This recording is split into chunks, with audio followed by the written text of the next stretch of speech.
When you allocate an hour to a task, that's an investment. When you reach out to me and spend an hour interviewing me on your podcast, that's you making an investment of an hour of your time. Me being here is an hour investment of my time. When you tell your team to do something and complete a task for a couple of hours, that's you making an investment because you're paying the salary, right? When you say to your team, we're going in this direction, that's an investment. Every decision in business is an investment decision. And what do we look for in investment decisions? We look for ROI, and in our ROI, we look for asymmetry.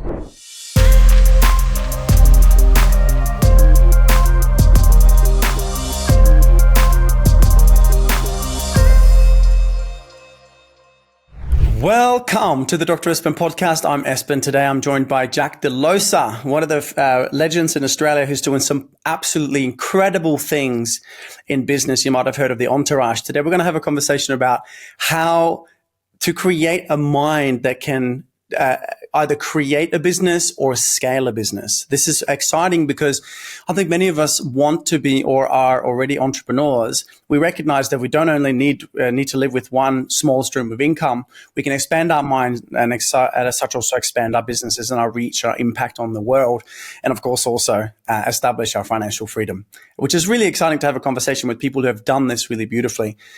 Jack is an entrepreneur, investor, speaker, and best-selling author. He's the founder and CEO of Australia's largest business growth company called The Entourage, which has helped clients generate over $6 billion in revenue. And today, The Entourage has a global community of nearly 1 million business owners. Prior to The Entourage, Jack founded MBE Group, which helped small to medium businesses raise money from investors. MBE enabled their clients to raise over $300 million from different investors and go on to become one of Australia's fastest growing companies. The list goes on and on and on, but Jack is a 3 times best-selling author. One of his recent books, Elevate, if you want to take a note on that, Elevate, shares his entire blueprint for scaling businesses to 8 figures in the new world. Today, we have a lot of different topics we can cover: marketing, sales, AI, growth, mindset, navigating hard times, and et cetera, et cetera. Before I get into it, I want to say special welcome, Jack. Good to see you again, mate. Appreciate having you on the podcast today. How are you? Dr. Espen, I'm exceptionally well, mate. Great to be here. Thank you for having me. Your time is valuable, and I mean that literally. And with the experience that you've got and the things that you've done with the Entourage, et cetera, many of our listeners and viewers are interested in learning some of these tools. What would you say is the number one key principle to going from wherever we are right now in our businesses with our money and taking it to the next level? What is the number one key that people need to start with? There's a story about a young boy approaches Socrates, obviously many, many years ago. And he comes up to Socrates and he says, "Socrates, I want to be enlightened." And Socrates says to him, "Oh, okay, you want to be enlightened, do you?" He says, Yeah, I want to be enlightened like you." And Socrates says, "Okay." And he sort of thinks about it for a moment. He says, "Come with me." And he takes the boy for a walk down a hill, and they come to this kind of horse's trough. And it's got water in it. And they're looking at the horse's trough, and Socrates grabs this young boy by the back of the neck and puts his head into the horse's trough underwater. And the boy's thinking to himself, this is Socrates. At any given moment, he's going to lift my head out of the water and say something profound, and I'm going to be one step closer towards enlightenment. And Socrates doesn't bring him up out of the water, and so he starts to panic a little bit, and then he really starts to panic, and he starts to claw at Socrates, he starts to kick, and Socrates was strong, and so he was able to hold him down. And he held him down for so long, and just before the moment where the boy lost consciousness, Socrates pulled him up. And he said, "When you want enlightenment to the same extent that you wanted air, then you will find enlightenment." And so I think this is really important, Dr. Espen, because in order to achieve anything meaningful in life, whether it's elevating one's consciousness, whether it's building and fostering a more constructive relationship with the universe or source or whatever each of us may call it, or whether it's building a business, in order to do so, your desire needs to be a 10 out of 10. A lot of people are walking around with a desire of a 2 out of 10 thinking they're a 9 out of 10. And if you're a 2 out of 10, if you're a 4 out of 10, if you are a 6 out of 10, what will happen is it will get difficult, challenges will present themselves, and you will quit. And so the first thing that one needs to really honestly ask themselves is, to what extent do I want this? And am I willing to pay the price and go on the journey and endure, the necessary stepping stones in order to achieve it, right? And I think that once we have that desire at a 10 out of 10, and it is, I don't care what is going to stop me, what is going to come my way, one way or another, I'm going to find the path and figure out the path. I think that's where we need to start. Dr. Espen, as you know, I'm a highly kind of spiritual person. I have very spiritual views about the universe and the world and our place in it and humanity. And what I often see in my spiritual and conscious friends who I have deep love and admiration for is sometimes we can use it as an excuse to stay comfortable. And what I mean by that is, someone wants to start a business and they go and start a business and you catch up with them 5 or 6 months later and you go, hey, how's the business doing? And they say, I got 4 months in and all of a sudden it no longer felt aligned. I no longer felt attuned to it. The universe was, pointing me in a different direction. And I will say to them, bullshit. It got hard and you quit. Right? It got hard and you quit. And so I like to view spirituality and consciousness and any kind of personal development work as anything that helps fortify me, anything that helps strengthen me to confront life and life's inevitable challenges head on. That's how I like to adopt spirituality and consciousness into my life. Because I think the view, sometimes pop spirituality is kind of like we should always feel good and you should always feel blissful. And if you live your life in your comfort zone, then you'll be comfortable. If you ever want to do anything meaningful, you'll need to go outside of your comfort zone. If you're outside of your comfort zone, by definition, you are going to be uncomfortable. If you take discomfort as a sign that the universe is pointing you in a different direction, you will forever be a prisoner to your comfort zone. Boom. Oh. Right? Oh. And so we need the desire and we need the strength and we need to understand that challenge is an inevitable part of form and life and this game that we're currently playing, particularly if you want to go into business. And so that's the main thing. If you've got that, you will find a way. Dude, let me just jump in there. This is perfect. I love this analogy. 2 choices, 2 scenarios. Stay in your comfort zone, stay where you are, get what you always got. Understand, and I love this concept of uncertainty, to be able to be professional in any way, shape, or form, to be able to excel, to lead, to have impact. It's in relation to the level of uncertainty that we can handle.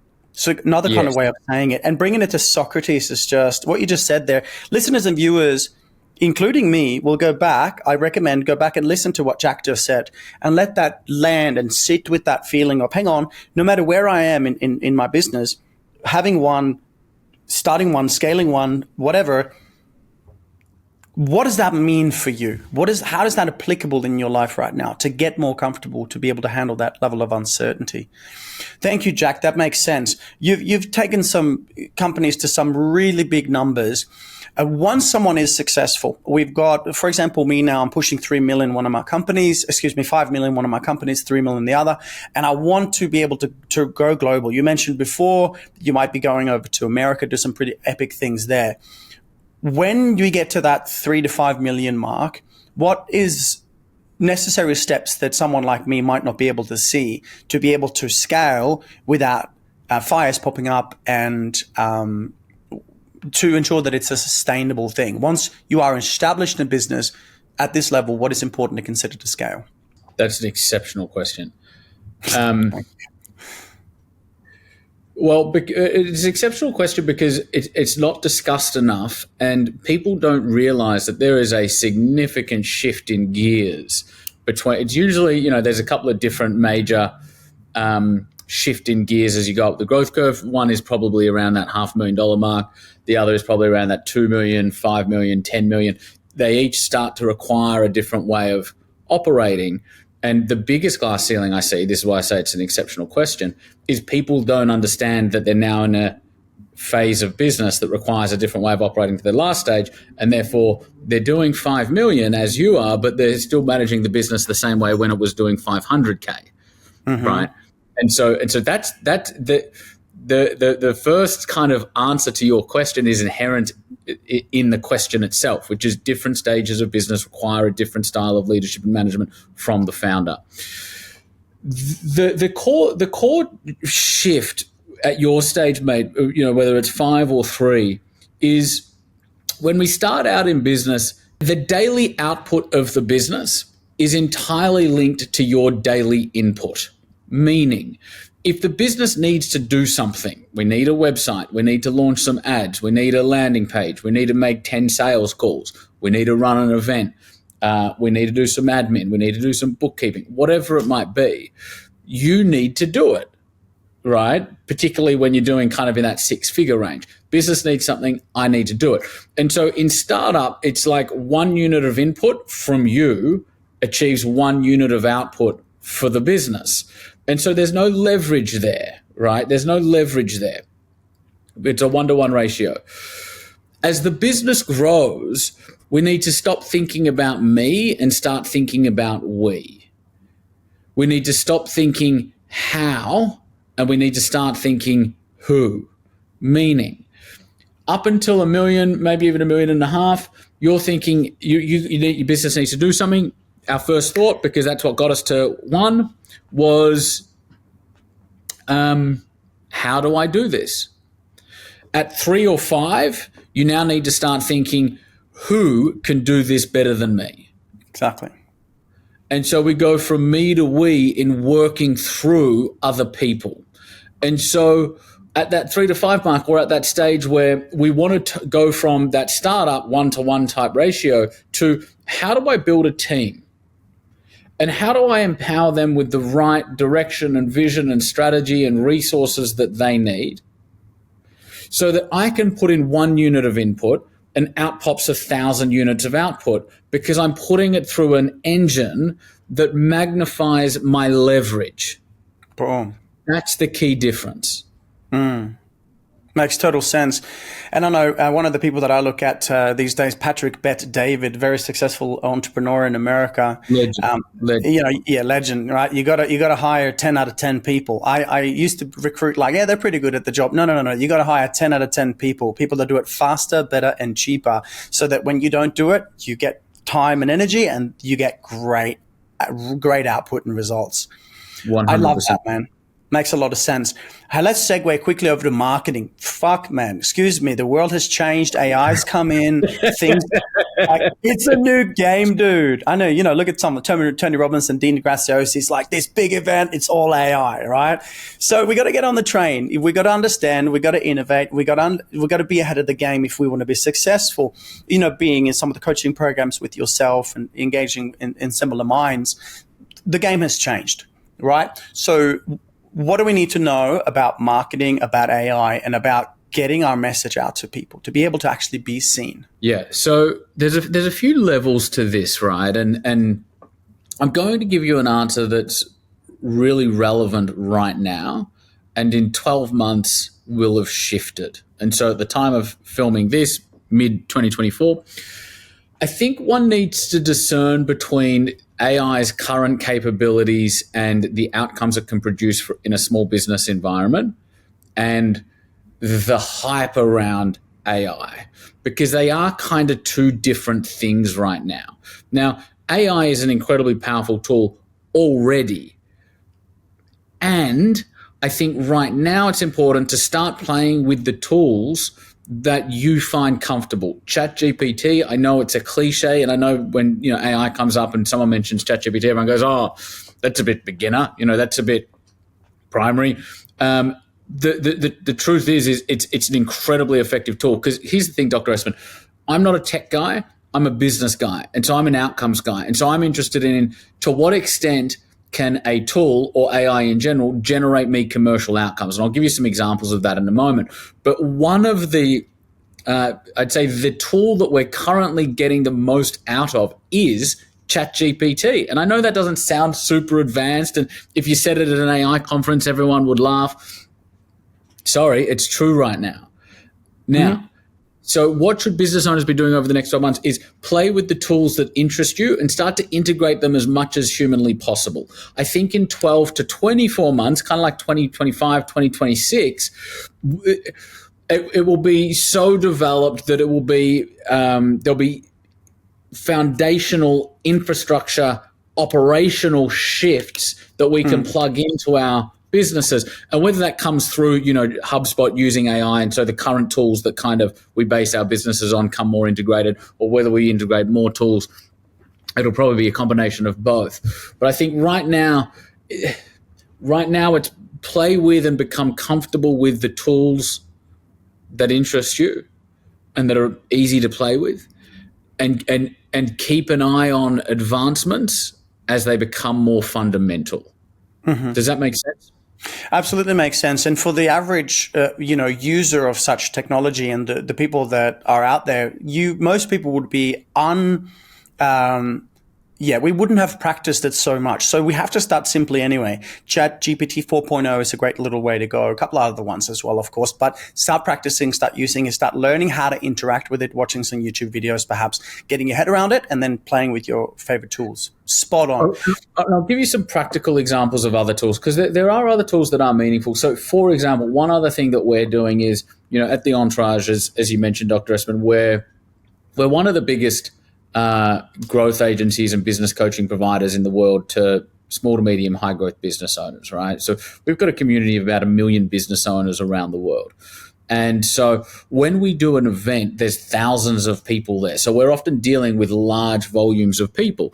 And one of the constraints when we do that is how do we speak to all of them? Like literally on the phone, how do we speak to, I've got sales teams and all of that kind of stuff here.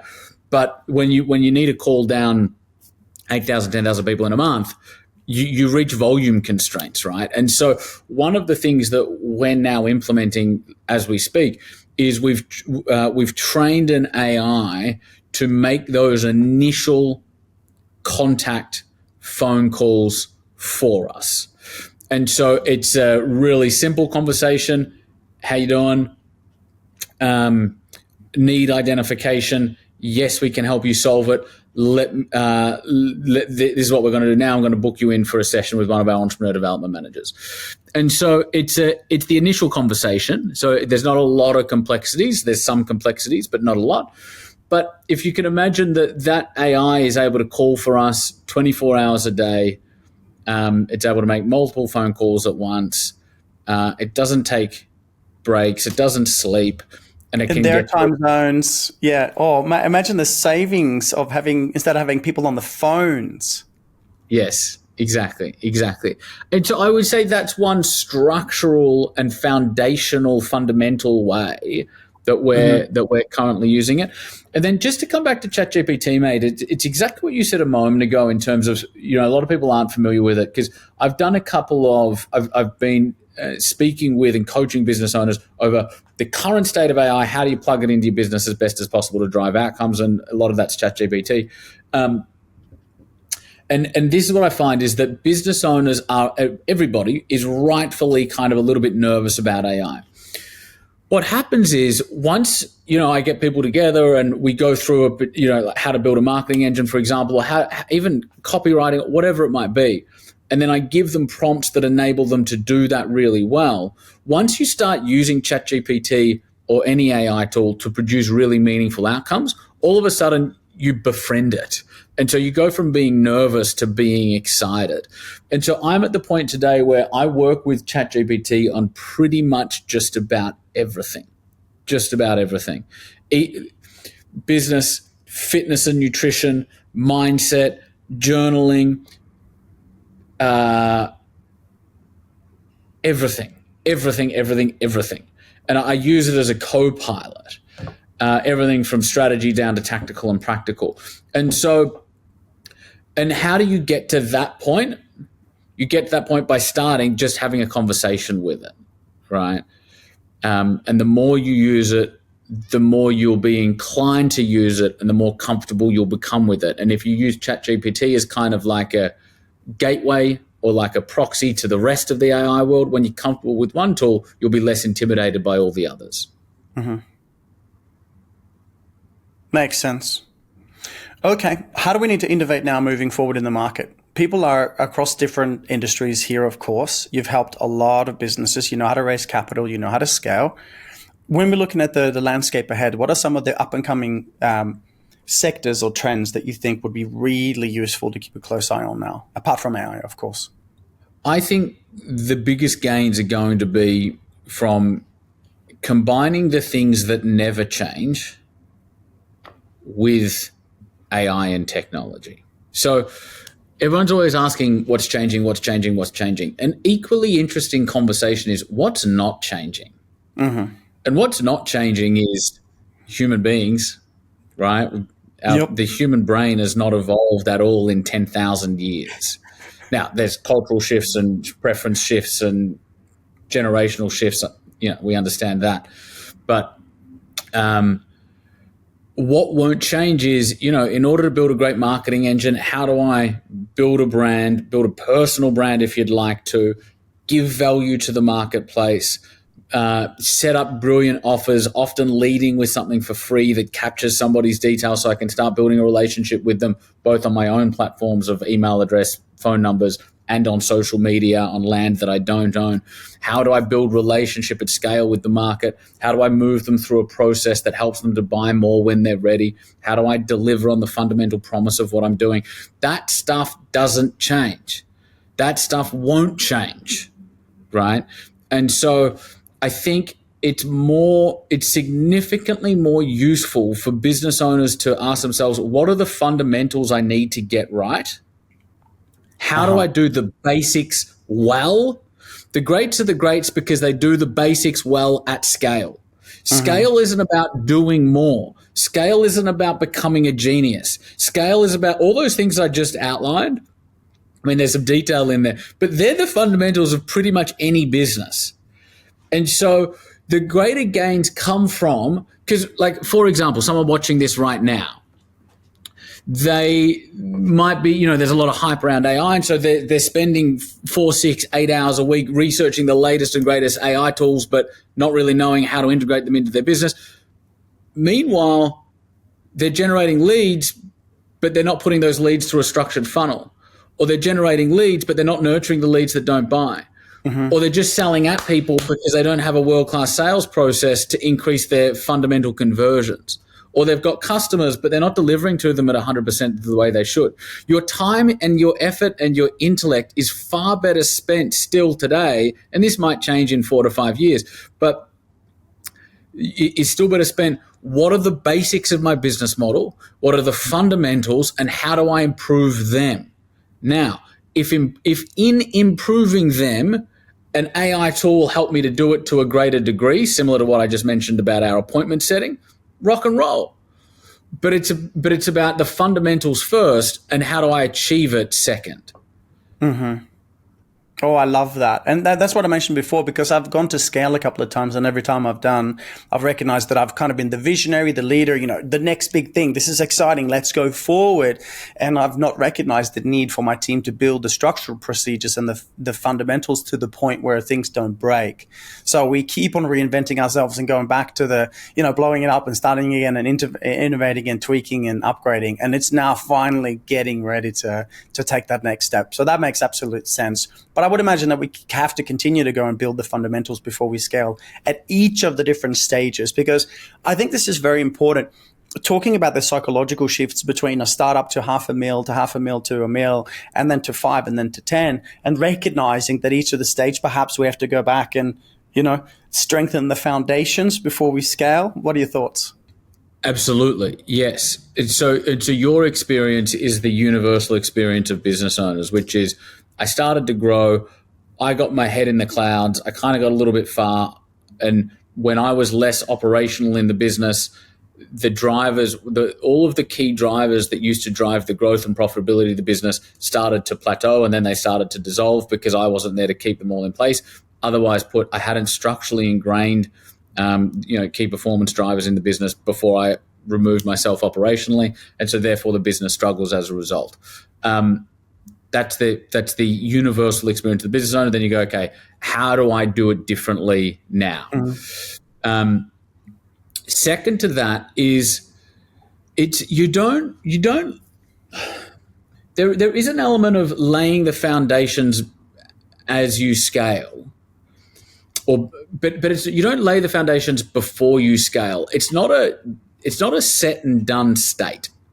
And what I mean by that is, let's say you're a service-based business and you sell conversationally. So you generate leads, and then someone needs to outreach the leads, even if that's AI. And then when we reach out to the person, we set up the next appointment. Time to initial contact is a key driver in that business. And so you might get time for initial contact down from 3 days to 3 hours, but then the next question is, how do you get it down to 30 minutes? And then the next question is, how do you get it down to 30 seconds? And so these fundamentals that we might look at, you don't build the fundamentals and then scale. You build the fundamentals and continue to optimize them forever as you scale. Makes sense. Dude, I love this. I want to talk about the growth specifically, because you often speak about the sustainable growth in business as we're doing right now. Can you elaborate on your own methodology, given you recently celebrated 14 years in business? Yeah. So I think this comes down to, how do we approach our business? And what that is grounded in is, what are the strategic axioms through which, let's call it the strategic paradigms through which I view business and through which I approach business. And so let me talk to you about how I think about business and how I've experienced the best entrepreneurs in the world think about business, and some of the paradigm shifts that are inherent within that for early stage high growth business owners. So the first thing to understand is that every business operates in a resource constrained environment. Doesn't matter whether you're Dr. Espen, Joe Dispenza, Tony Robbins, Jack Delosa, Richard Branson. Every business operates in a resource constrained environment. We only have so much money. We only have so much time. We only have so much brand equity, so many customers, so much expertise, right? And so strategy, therefore, is, how do we allocate limited resources against unlimited options? Mm-hmm. I'm going to say that again. How do we allocate limited resources against unlimited options? And the reason why this is a paradigm shift, Dr. Espen, for a lot of business owners is, as business owners and entrepreneurs who are super optimistic and super driven, what do we want to do? We want to do everything. And when do we want to have everything done by? Everyone else. And right now. Right now, if not yesterday, right? Yeah. And so as business owners, we want to do everything now and have it finished by 5 o'clock, please, right? And so what that does, and that's coming from a beautiful place. It's as business owners, as driven people, even career people, anybody with a dream, we're often in a hurry. And that's good. That serves us to an extent. But where it starts to become damaging is when it causes us to want to do everything now. And when we try and do everything now, we do nothing. At least we do nothing well. And therefore it slows us down. So counterintuitively and ironically, it's our desire to speed up that keeps us slowing down and keeps us stuck. Oh. And so in realizing that we operate in a resource-constrained environment, we need to be very deliberate about the things we choose to focus on. Every decision in business is an investment decision. And let me explain what I mean by that. When you allocate an hour to a task, that's an investment. When you reach out to me and spend an hour interviewing me on your podcast, that's you making an investment of an hour of your time. Me being here is an hour investment of my time. When you tell your team to do something and complete a task for a couple of hours, that's you making an investment because you're paying the salary, right? When you say to your team, we're going in this direction, that's an investment. Every decision in business is an investment decision. And what do we look for in investment decisions? We look for ROI, and in our ROI, we look for asymmetry, meaning how do we put in the least amount of input for the most amount of output? How do we achieve, to come back to what we were talking about earlier, the most amount of leverage? And when I say least amount of input, not because we're lazy or disengaged, but because we are cognizant that we operate in a resource-constrained environment, and so you better be smart about what you focus on, right? And so we're looking for asymmetry. And so how do you build a sustainable business that scales well? The greatest entrepreneurs and those of us that scale business to 8 and 9 figures, the real skill is being able to look at your business from a 30,000 foot view and ask yourself one question. What is the number 1 or 2 constraints currently constraining the growth of this business now? And then if you can deploy 1 to 2 initiatives every 60 to 90 days, 1 to 2, preferably 1, that address the number 1 constraint in your business. You do that over 4 to 6 quarters, you're in the top 0.01%, you have a different business, you are living in a different world. And what's stopping us from doing that is we're trying to do everything. Rather than being a strategist or an architect and asking ourselves, what's the number 1 to 2 core constraints? How do we unlock that and then move on to the next constraint? And by constraints, are we talking that we're running too many projects, doing too many things, certain people in the companies and in the communities? Are we talking processes and systems? Are we talking all of them? What have you found in your experience has been some of the greatest interference or blockages from that level? All of the above at different times. And so let me explain it in let me kind of generalize the growth journey of a business from 0 to 10 million. You start out, you've literally started out. What's the constraint? The constraint is you don't know whether you've got something people want yet. That's the constraint. And so the constraint is product to market fit, building something people want. And let's say you do that and you make a few sales, that might get you to 100 grand a year, right? What's the next constraint? Okay, I've got the thing, not enough people are buying it. And so at that point, your constraint is your ability to sell it and enroll more people into it to sell more of it. And then you develop that skill, and that might take you to $500,000 in revenue. What's the next constraint? Okay, we've got the thing, I'm able to sell it, but I need more people to know about it. And so at that point, the constraint is effective marketing and lead generation. And so then we start to layer over lead generation, and that might take you to $2 million a year because now you've got the product, you've got the sales, you've got the marketing, like it's all lining up, and now you're able to crank it. And so that might take you to $2 million a year, for example. Then counterintuitively, the next constraint kind of loops back to where you were in the beginning, which is I've got the thing, I'm selling it, I'm marketing it, but our delivery of the product hasn't scaled as our marketing and sales has.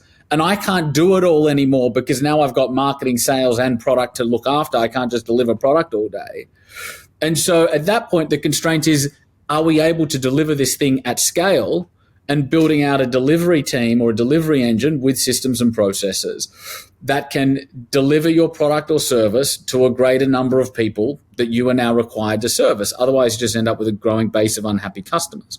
And then you figure that out, and that takes you to 4 or 5 million a year, right? What's the next constraint? The next constraint is you're now running a business that's doing 3 million, 4 million, 5 million. We're delivering at scale. We're decent in sales. We're decent in marketing. We're probably not like absolute world class, but we're doing the fundamentals and we're doing the basics well. And doing the basics well will take you to 5 or 10 every day of the week. The next constraint becomes, man, I'm busy, right?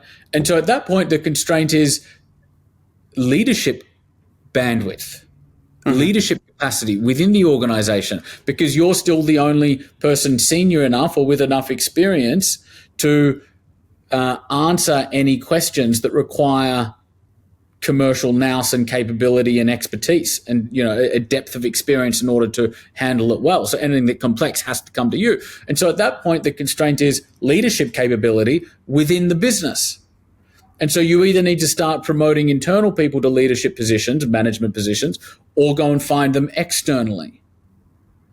And once you line that up, it then becomes about optimization, right? Like you then want to crank more leads, keep your conversions or increase your conversions, continue to build out your delivery engine, and continue to help develop your leaders or find more experienced and senior leaders as you do it. But you've now kind of got that full picture. And so business is a game of growing from constraint to constraint to constraint. And this is why I say the skill of the entrepreneur that scales well and scales sustainably is being able to view your business from that 30,000 foot view and asking yourself, what is the current constraint and how do I get busy addressing and removing that roadblock so that I can grow into the next one? Okay, so what's going to happen is I'm going to be watching this back. I'm going to be pausing. I'm going to be writing notes. And I'm going to go through this exercise. I'd be ridiculously stupid if I didn't sit down and write out the answers to these exact points. Ladies and gentlemen, how much value are you getting right now? How good is this coaching? I mean, Jack Delosa just unpacked from 0 to 10 mil, and there's more here. Bro, you're a mastermind. I appreciate your time. I want to give the listeners and viewers an opportunity to learn more about, because right now a lot of us will be sitting there going, I want to learn more. I want to know more. Tell us about the Entourage. We help companies get unstuck. We work with business owners that are really good at what they do in terms of delivering their product or service, but they often feel like they're the world's best kept secret. And they want help in how do I reach more people? How do I grow faster? How do I build the capability and capacity of my team so that I can work less in the business and more on it? Because here's the thing, Dr. Espen, as you know better than anybody, when you run an accounting business, you're trained as an accountant. You're not trained in marketing, sales, and building out your team, right? When you're a personal trainer, you're trained in the human body and physiology. You're not trained in marketing, sales, and building out your team. And so that's what we do, and that's why we've been able to grow to the extent that we have over the last 14 years. Today we've got a community of a million business owners around the world, because business owners spend their life feeling stuck. And so we help them identify what are the core constraints, how do we help you grow from here, how do we help you grow faster, how do we help you scale smarter, how do we help you get your life back, how do we help you make more profit. And so that over there's an incredible amount of progress that happens in the first 90 days of that journey. But then if you follow that out over 1 year, 2 year, 3 years, we've got businesses here that have gone from 1.5 million to now doing 20 million. Entrepreneurs working 80 hours a week doing 1.5 million at a certain profit margin. Now they're doing 20 million working 4 hours a week at a significantly higher profit margin. And so you hear that kind of stuff and most people go, that sounds almost counterintuitive. And it is if you think like a technician. If you believe that your job in the business is to do everything, then yeah, growing to 10 million, working less and making more profit does sound counterintuitive. But when you understand that your job is not to market, sell and deliver a product, but to build a business that can market, sell and deliver a product, and you continue to optimize the fundamentals and you do so with the roadmap and coaches around you with been there, done that experience, that's what we do. Makes sense. Is it an online program with masterminds? How does it work? We work with anybody from business owners who are doing 7 and 8 figures who want to scale better and build out their team. We work with 6-figure business owners who need to fine-tune their marketing and sales to reach 7 figures. We work with people who are just starting out who aren't yet doing 6 figures. We do that through online programs. And so we've really built out an institution here. And again, that's one of our big strengths is wherever you are on your journey, we can come in, help you identify what's constraining the business and help you grow. The best way to learn about it, the best way to learn about the Entourage is simply go to the website, which is just the-entourage, entourage.com. And so go to the-entourage.com. And also follow me on Instagram, right? It's kind of like a daily diary of what we're up to and what I'm doing behind the scenes. And so on Instagram, I'm just Jack Delosa. Jack spelt the normal way, Delosa, Delosa. If you do those two things, find something at The Entourage that suits your level of business, come along to one of the free events that we do, download one of the free short courses and trainings that we offer, and then you're in the ecosystem, and your life will be forever improved as a result of it. Oof. Beautiful. Be silly not to. Hey, brother, I got one last question for you straight off the cuff. You ready? Always. All right. So I want you now to imagine that you are on the world stage. Every sentient being alive has gathered, present, watching and listening, tuning into your message to the world. Whenever you're ready, take a breath and share. What is your message to the world right now? When the voice inside of you is louder than the voices outside of you, that's when you've begun to master your life. We all have a whisper inside of us, call it intuition or gut feel or your internal compass, and we're trained to not listen to it. I want you to turn up that inner voice until it becomes a fucking roar and live your life according to it unapologetically. Mic drop. Jack Delosa, the-entourage.com. And mate, got to get you back for a sequel. 100%, man. I really enjoyed that chat. Thanks for having me. Absolute legend. Thank you so much, Jack Delosa, everybody.